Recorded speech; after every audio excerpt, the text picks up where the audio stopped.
Oh bonjour internet, comment va? Ceci est un message subliminal pour que tu t'abonnes, tu likes, tu partages, tu commentes et aussi que tu donnes des sous à mon Tipeee, Patreon et Subscripstar.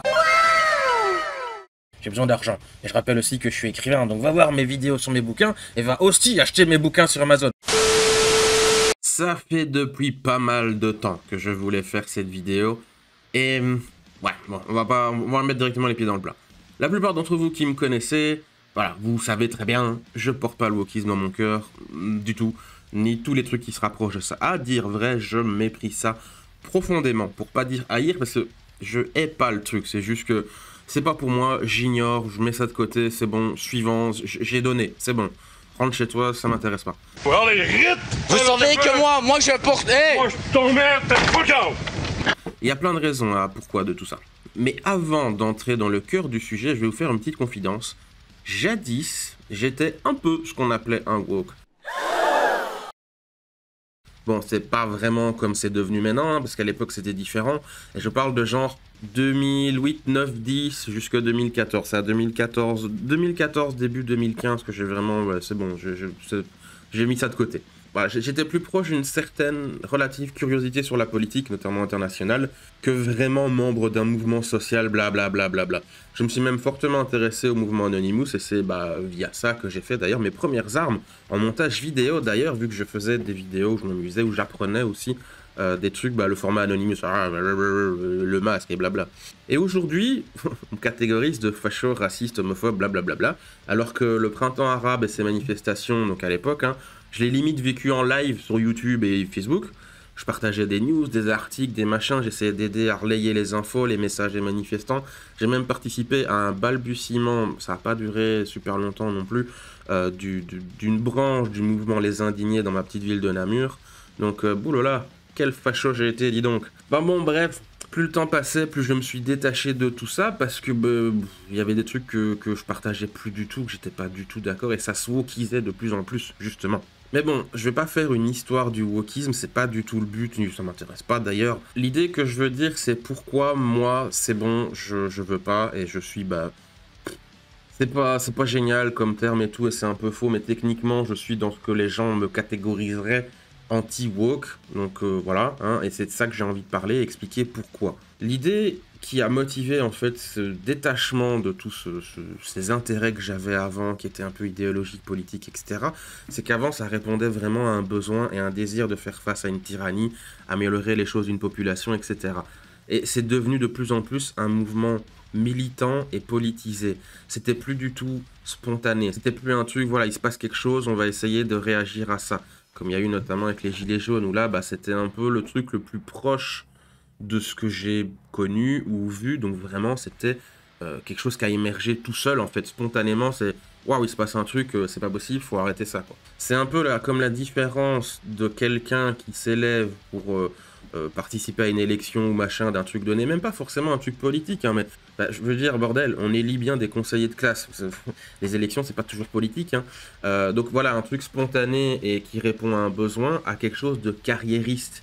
C'est pas du tout la même chose. Les carriéristes, ils changent de conviction et d'idées comme de chemise. Hein, il y a des fois des politiciens, ils passent d'un extrême à l'autre dans les partis politiques et ils changent 6 fois de parti en 5 ans. Enfin, c'est pas du tout pareil. C'est pas du tout pareil. Enfin bref, désolé pour le préambule un brin indigeste. Mais c'est pour que vous compreniez que jadis j'étais ce qu'on appelle aujourd'hui un gauchiste, ou en tout cas j'étais de ce côté-là de la binarité politique. Le wokisme, comme on l'appelle aujourd'hui, qui est un terme valise hein, dans lequel on met tout et rien, mais c'est un terme où globalement on met tout ce qui est globalement politique à outrance de lutte sociale, l'antiracisme, les militants LGBT, le progressisme sous toutes ses formes, l'économie, les aides ESG qu'il y a notamment dans les jeux vidéo, les films et tout ça. Voilà, c'est très vaste et en même temps c'est relativement précis. Concrètement, c'est toute personne, donc un woke, c'est toute personne qui milite pour le progressisme. C'est l'idée qu'on peut éradiquer tous les maux de l'univers et être égaux à 100% et que ça soit omniprésent partout, notamment même dans le divertissement. C'est un peu les hippies modernes, sans la drogue et la bonne musique. Au moins eux à l'époque, il y avait des trucs bien chez eux.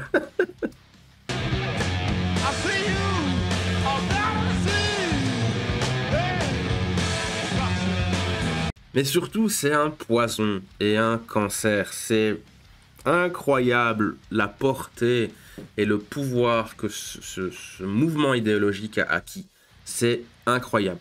L'écriture inclusive, pour moi, est un très bon indicateur parce qu'elle se répand de plus en plus. C'est les papiers officiels, maintenant, il y a ça. Certaines boutiques mettent ça sur leur devanture ou un petit panneau, etc. Des magasins font ça vraiment, genre dans des lettres qu'ils envoient, des espèces de newsletters, etc. Enfin, c'est vraiment, mais si on fait rien, ça va être partout. Enfin, il y a un mouvement de pushback, donc un lever de bouclier pour empêcher ça. Mais quand même, hein, ça se répand de plus en plus. Et c'est ça, en fait, c'est que c'est un poison et un cancer. Et ce truc-là, par exemple, l'écriture inclusive, c'est insupportable. En plus d'être moche, inutile et plein d'autres trucs qui fait que ça sert à rien. C'est pas parce que tu n'écris pas avec les points E, S, A, U, X, bidule truc que t'es misogyne ou transphobe ou raciste ou qu'est-ce que c'est. Ça veut rien dire, ça n'a aucun rapport, bordel. C'est comme l'autre là qui veut tout féminiser en disant elle pleut. Oh putain. La féminine universelle, c'est une langue que j'ai inventée pour qu'elle devienne l'exact inverse du masculin universel. C'est une démarche qui est à la fois artistique et militante, féministe.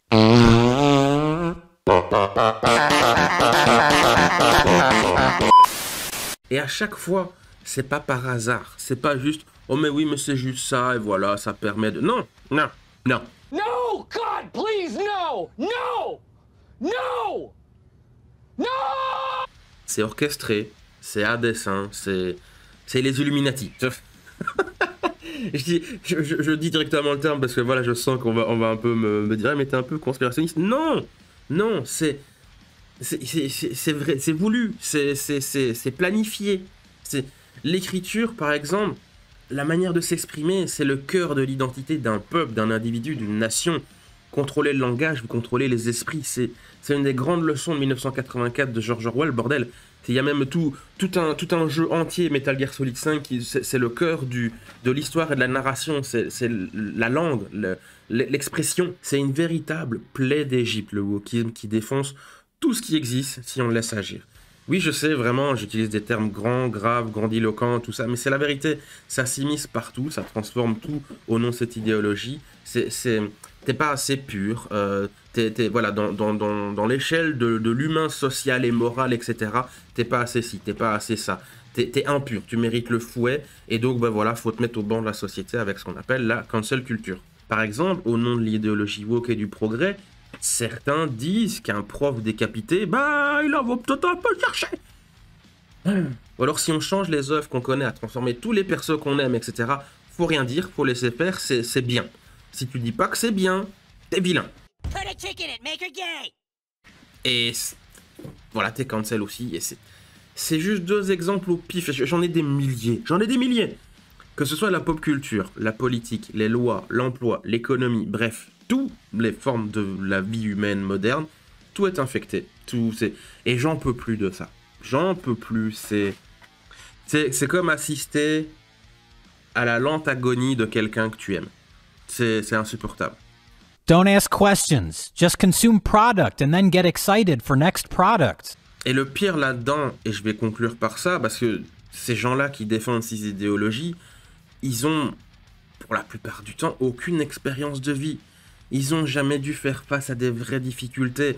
Ils ont jamais eu devant eux quelqu'un ou quelque chose de vraiment vilain, méchant, pas beau. Ils ont jamais pris une patate dans le nez. Je parlais de moi 2 secondes, je sais, c'est un peu égocentré, mais j'ai un moment quand même un peu bourlingué dans le monde du métal. Je faisais pas mal de concerts, vraiment, il y avait environ 5 ans à peu près, où j'accumulais beaucoup de trucs, et j'y ai rencontré beaucoup de monde, et j'y ai vu beaucoup de choses. J'ai vu de la drogue, j'ai vu de la violence, j'ai vu du sexe, j'ai vu de la misère, pauvreté, je veux dire, j'ai vu des arnaques, il se passe tellement de choses, vous imaginez pas. Sex, drogue and rock'n'roll, ça ne vient pas de nulle part. Hein. Dans certains cercles et dans certains concerts, dans ma région de Namur, à un moment, il y avait une certaine présence facho, raciste, extrême droite, machin. Je parle des vrais là. Hein. Voilà, j'ai même connu et fréquenté certaines de ces personnes. Vite fait de loin, mais ça m'a suffi pour voir quel genre d'individu c'était et à qui j'avais affaire. Et là, je parle de personnes, pour expliquer, hein, quand je dis que c'était des vrais fachos machin, c'était des personnes qui couraient en pleine nuit dans la rue parce qu'ils avaient vu une personne noire passer ou aller dans le bar où ils étaient, etc. Ils étaient équipés de chaînes de vélo ou chaînes de moto. Tout ça parce que c'était des noirs. j'ai eu 2-3 échanges musclés avec eux, bon, pas non plus des trucs ultra violents, mais physiquement, verbalement, il y a quand même eu voilà, une certaine tension dans l'air avec ces personnes-là, et oui, c'était eux, c'était vraiment des fachos, racistes, extrême droite, tout ça. What the fuck? Autre truc, à un moment, moi, je me suis fait tatouer mon dos complet. Bon, il est pas fini, parce que voilà, la vie a fait que, et j'aimerais beaucoup pour que ça se termine, mais bon, j'ai pas les sous. Et le tatoueur, que j'aime beaucoup, et j'aimerais beaucoup vous le conseiller, donner son nom, mais je vais éviter, parce qu'on sait jamais, puis voilà, il voudrait peut-être pas, donc dans le doute, on le fait pas. Mais en gros, c'était quelqu'un de très doué, était adorable, pendant qu'il...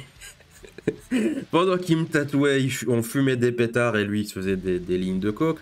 Mais voilà, c'était une sacrée expérience. Et il a gagné des prix et tout. C'était un putain d'artiste, même un génie quelque part.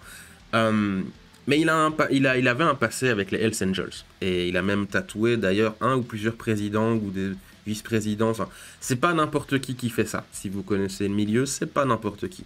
On laisse pas faire ça. C'est un honneur de faire ça. Et il m'a raconté ses expériences en étant ami du club, parce qu'il n'était pas membre, il était ami du club. Ils fréquentaient, ils allaient au même bar, etc. Forcément, les tatoueurs, c'est une profession qui est un peu mise en valeur dans le monde des bikers. Et donc, par exemple, voilà, il a pu voir beaucoup de choses, et notamment, il a vu ou entendu des fusillades. Je suis pas sûr qu'il en a vu, mais je sais qu'il m'en a parlé, j'avais entendu, blablabla. Il avait vu des passages à tabac, il avait eu carrément, une fois, je me souviens, dans une voiture, il disait, quand j'allais en voiture avec eux, c'était clair que si on voyait des bandidos, ça partait. Et lui, il était entre guillemets bloqué dans la voiture, genre, oh putain, qu'est-ce qui m'arrive? Avec 5 ou 6 bikers bourrés comme pas permis, il marchait sur des canettes qui empêchaient limite d'appuyer sur les pédales sur la bagnole. Enfin, vous imaginez.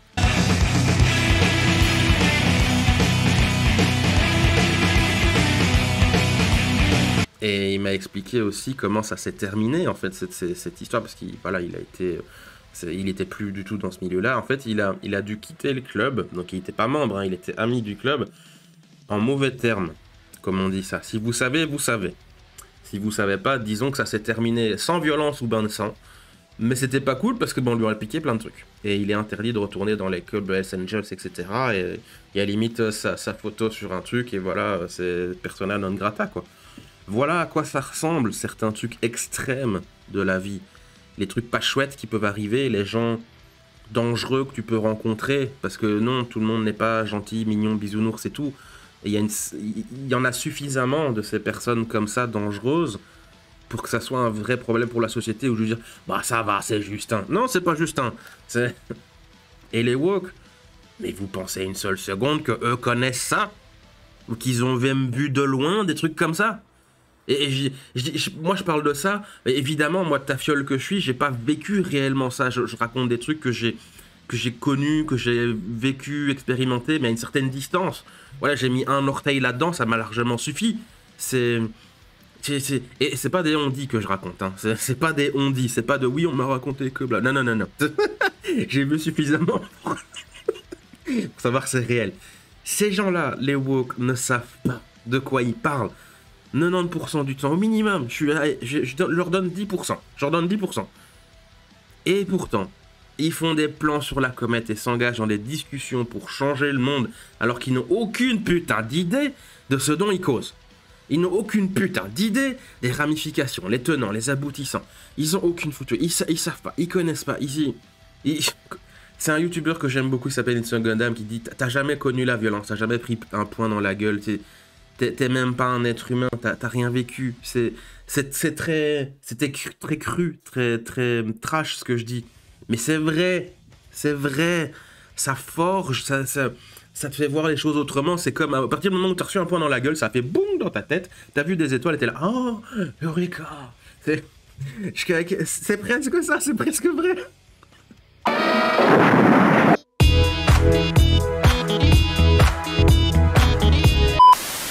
J'ai hésité d'en parler de ça pendant longtemps, mais dû à mon cancel, entre autres, mais aussi parce que on n'est jamais à l'abri d'être harcelé, insulté, j'en passe, j'évitais. Ça m'est jamais arrivé d'être harcelé, insulté, machin, à part les personnes qui m'ont cancel, hein. Et il y a très très longtemps, quand j'étais plus jeune, sur mes skyblogs, etc., j'avais eu une petite expérience qui m'avait un peu...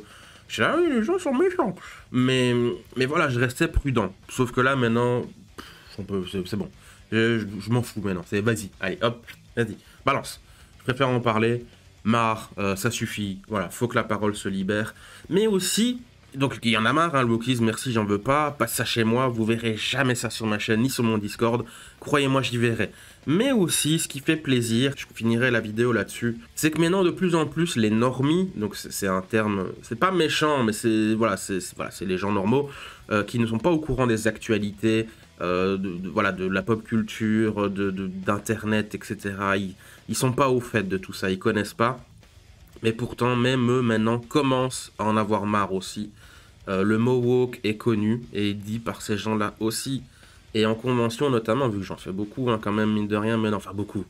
C'est pas toutes les semaines et je baroude pas tout le pays, mais j'en enchaîne quand même quelques-unes. Je dois être à quoi 10, 15, un truc comme ça. Peut-être 20, je sais plus. Enfin bref, hein, c'est suffisamment pour dire, voilà, je connais un peu quand même.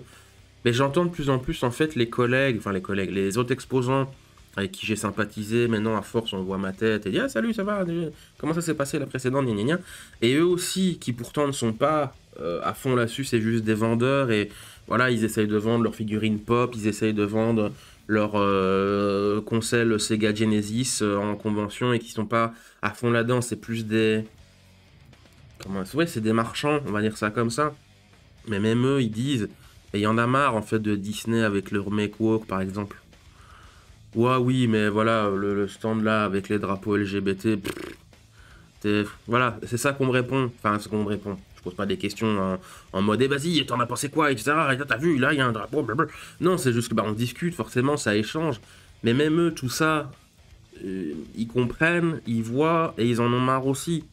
Et à partir du moment où le terme woke et certains concepts, certains trucs, comme la phrase, voilà, Disney, les remakes woke, gna gna gna, quand c'est repris par le grand public, ça, en général, ça signifie le début de la fin. Et bordel, c'est pas trop tôt. Bon ben voilà, la vidéo elle est finie. N'hésite pas à nous rejoindre sur le Discord pour nous dire si t'as aimé ou pas aimé, nous engueuler ou nous faire des gros câlins. Le lien est dans la description. Au revoir Internet, gros bisous.